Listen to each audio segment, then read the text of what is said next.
আসসালামু আলাইকুম আপুরা ভাইয়ারা, কেমন আছেন আপনারা সবাই? আশা করছি অনেক অনেক অনেক ভালো আছেন। আজকে নতুন একটা কেক ডেকোরেশনের ভিডিও নিয়ে চলে আসছি। আজকের ডেকোরেশনের ভিডিওটা হচ্ছে আমি ক্রিম ফ্রস্টিং থেকেই শুরু করছি। এটা ছিল 1 পাউন্ডের একটা চকলেট কেক। 2 টিয়ারের করার চেষ্টা করছি, বাট আমি খুব বাজেভাবে ফেল হয়েছি।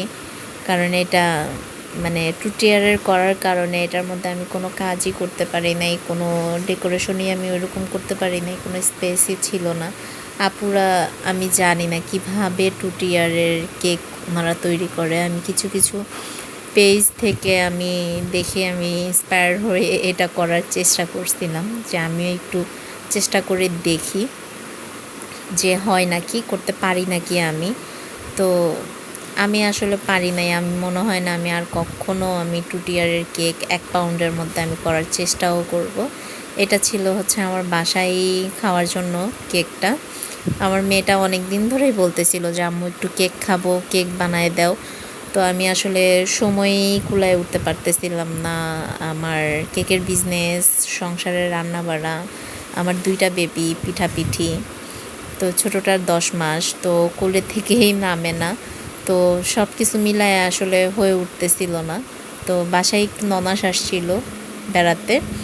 তো আমি ওনার কাছে ছোটো বেবিটাকে দিয়ে আমি বললাম যে না, আমি একটু এবার যদি আমি ওর কেকটা না বানাই দেই তাহলে ওর মনটা অনেক বেশি খারাপ হয়ে যাবে। তো এই তো আমি আস্তে আস্তে করে কেকটা রেডি করে নিচ্ছিলাম। তো আমার ননাসও দেখতেছিল, বলে যে তোমার ধৈর্য আছে রে, এগুলি করা অনেক ধৈর্যের কাজ। দুইটা বাচ্চা সামলায় এগুলা করা, এত এত আস্তে আস্তে এগুলা করা মানে অনেক ধৈর্যের ব্যাপার। তো এই আমরা গল্প করতেছিলাম, আর গল্প করতে করতে কেকটাও আমি করে নিছি। আমার মনে হয় না আমি আর কখনো এই কাজটা করব, 1 পাউন্ডের মধ্যে 2 টিয়ারের কেক করার। ভাগ্যিস আমি কোনো অর্ডার নেই নাই। অর্ডার নিলে আমি খুব বাজেভাবে ফেঁসে যেতাম। এটা ডেকোরেশনটাও আমি আমার মন মতন করতে পারি নাই, এতটা সুন্দর হয় নাই। আমি কোনো স্পেসই পাচ্ছিলাম না যে আমি এটাকে ডেকোরেশন করব। তারপর চিন্তা করলাম যে না, কোনো রকম বাসায় যেহেতু খাবো, আমি এটা কোনো রকমই করি, অন্তত আমার মেয়েটাকে খুশি করি। তো এই তো আমার কেক ডেকোরেশন ডান। এখানে আমি একটু একটু করে চকো চিপস দিয়ে দিচ্ছিলাম।